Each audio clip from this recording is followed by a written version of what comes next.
नमस्कार साथियों, मेरे YouTube चैनल पर आप सभी का हार्दिक स्वागत है। साथियों, आज हम करेंगे कार्य पुस्तिका कक्षा 8 की। इसमें हिंदी के जो अनिवार्य संस्कृत है उसमें पाठ 1 है भोजस्य राज्य प्राप्ति। इसमें 5 कार्यपत्रक दिए गए हैं। तो चलिए वीडियो को शुरू करते हैं। पहले कार्यपत्रक से इसमें मंजूषा से उचित पदों को चुनकर रिक्त स्थानों की पूर्ति कीजिए। इसमें कुछ शब्द दिए गए हैं। साथियों, इसमें एक शब्द कम था जो कि मैंने लिख दिया इसमें वृद्धावस्थायाम, क्योंकि ये इस वाले रिक्त स्थान में आएगा जो कि इसमें नहीं दिया गया था। पुरा धारा राज्ये सिंधुल नाम का राजा चिरम प्रजा परिपालयत तस्य वृद्धावस्थायाम भोज इति पुत्र अजायत।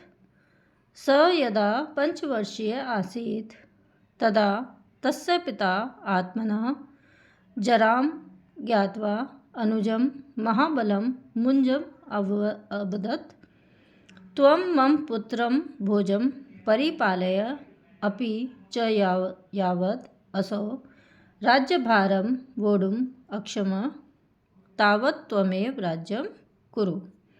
तो ये सारे जो शब्द हैं वो इन रिक्त स्थानों में भरे जाएंगे। इसका अर्थ है कि पहले प्राचीन काल में धारा राज्य में सिंधुल नाम के राजा थे जो कि प्रजा का पालन करते थे। उनकी वृद्धावस्था में भोज नामक पुत्र पैदा हुआ। जब वह 5 वर्ष का था तो उसके पिता ने अपने आप को बूढ़ा जानकर अपने छोटे भाई जो कि महाबली था मुंज, उससे कहा कि तुम मेरे पुत्र भोज का पालन करो और मैं राज्य के भार को वहन करने में भी अक्षम हूँ, तो तुम राज्य करो। इसके बाद है उदाहरण के अनुसार क्रियापद के रूपों को लिखिए। इसमें कुछ उदाहरण दिए गए हैं। इसके बाद इसमें उसके हिसाब से इनको भरना है। जैसे अहम के साथ आता है पठामी, पठ का हो गया पठामी, बालकः लिखति, सः पिबति, रमेशः धावति, त्वं गच्छसि, युवां हसतः, शिष्यः नमति, आवां पश्यावः, अश्वः धावति, गजौ चलतः। इसके बाद यहाँ पे पहला कार्यपत्रक समाप्त हो गया। अब हम देखते हैं दूसरे कार्यपत्रक में। इसमें उदाहरण के अनुसार चक्र में प्रदत्त शब्दों के उचित रूप का प्रयोग कर वाक्य बनाइए। इसमें आपको चक्र दिया गया है। इसमें पठ धातु रूप के वो दिए गए हैं लट लकार, और इसमें ये शब्द दिए गए हैं, उससे हमें वाक्य का निर्माण करना है। जैसे कि पहले नंबर पे दिया गया है एषः श्लोकः, तो एषः श्लोक पठति। ऐसे दूसरा है एतो पाठः पठतः। तो मतलब इनके हिसाब से इसमें धातु रूप को लगाना है, पठ धातु रूप को। एते मंत्रः पठन्ति, एषा गीता पठन्ति, एते बालिके कविता पठन्ति, एता संगीत विद्या पठन्ति, सः कौमुदी पठति, तौ अष्टाध्यायी पठतः, ते कादम्बरी पठन्ति, सा नाटकं पठति, ते काव्यं पठन्ति, तः रामायणं पठन्ति, त्वं ग्रन्थः पठसि, युवां विषय पठतः, यूयम् अध्यायः पठत। तो ये सारे जो हमारे 15 दिए गए हैं वाक्य वो बन गए हैं। इसके बाद हम देखते हैं कार्यपत्रक 3। इसमें है कि निम्नलिखित कथन को किसने किससे कहा लिखिए। त्वं मम पुत्रम भोजम परिपालय, ये राजा सिंधुल ने अपने छोटे भाई मुंज से। त्वमेव राज्यम कुरु, तुम राज्य करो, ये राजा सिंधुल ने मुंज से कहा। भोजम हत्वा तस्य शिरः मह्यम देहि, मतलब भोज को मारकर उसका सिर मुझे देना। ये मुंज ने वत्सराज से कहा था। राजा भवतः वध आदिष्ट इति, राजा ने आपके वध का आदेश दिया है। ये वत्सराज ने भोज से कहा। श्रीमता यद आदिष्टम तत् साधितम, ये वत्सराज ने मुंज से कहा। इसके बाद है नीचे दिए गए श्लोक का भावार्थ अपने शब्दों में लिखिए।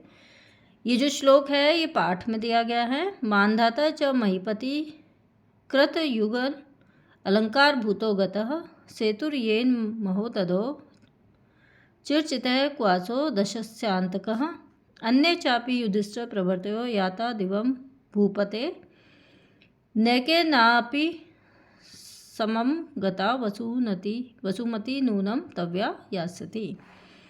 तो इसमें श्लोक का अर्थ लिखना है कि सतयुग के आभूषण राजा मानधाता भी पृथ्वी से चले गए। जिन्होंने समुद्र पर सेतु का निर्माण कराया, दशानन का वध करने वाले वे राम कहाँ हैं, अर्थात वे भी धरती पर नहीं रहे। हे राजन, युधिष्ठिर आदि अन्य प्रसिद्ध राजा दिवंगत हो गए। इस प्रकार हे मुंज, किसी एक के भी साथ धरती नहीं गई तो क्या तुम्हारे साथ वह जाएगी? नहीं। तो यहाँ पर हमारा ये जो है तीसरा कार्यपत्रक ये भी समाप्त हो गया। अब हम देखते हैं इसी पाठ के चौथे कार्यपत्रक को। नीचे दिए गए धातु रूप को उदाहरण के अनुसार पूरा कीजिए। ये हमको गम यानी जाना, गच्छ धातु रूप दिए गए हैं। ये इसका लंग लकार है, मतलब पास्ट में, भूतकाल। इसी प्रकार हमें हस्त धातु का लिखना है, जैसे अहस्त, अहसत, अहस्ताम, अहसन, अहसह, अहस्तम, अहसत, अहसम, अहसाब, अहसाम। इसी प्रकार पिब धातु का है, पिब मतलब पीना, अपिबत, अपिबताम, अपिबन, अपिवह, अपिबतम, अपिबत, अपिवम, अपिबाब, अपिबाम। तो यहाँ पे हमारा चौथा कार्यपत्रक भी समाप्त हो गया। अब हम देखते हैं इसका पांचवा कार्यपत्रक। इसमें दिया गया है हमें संधि करनी है। अति प्लस उत्तम बराबर अति उत्तम, इति प्लस अत्र इत्यत्र, अनु प्लस अयः अन्वयः, मधु प्लस अरिः मधुवरिः, पितृ प्लस आकृतिः पित्राकृतिः, अति प्लस उत्तमः अति उत्तमः, सु प्लस आगतम स्वागतम, मात्र प्लस आदेशः मात्रादेशः।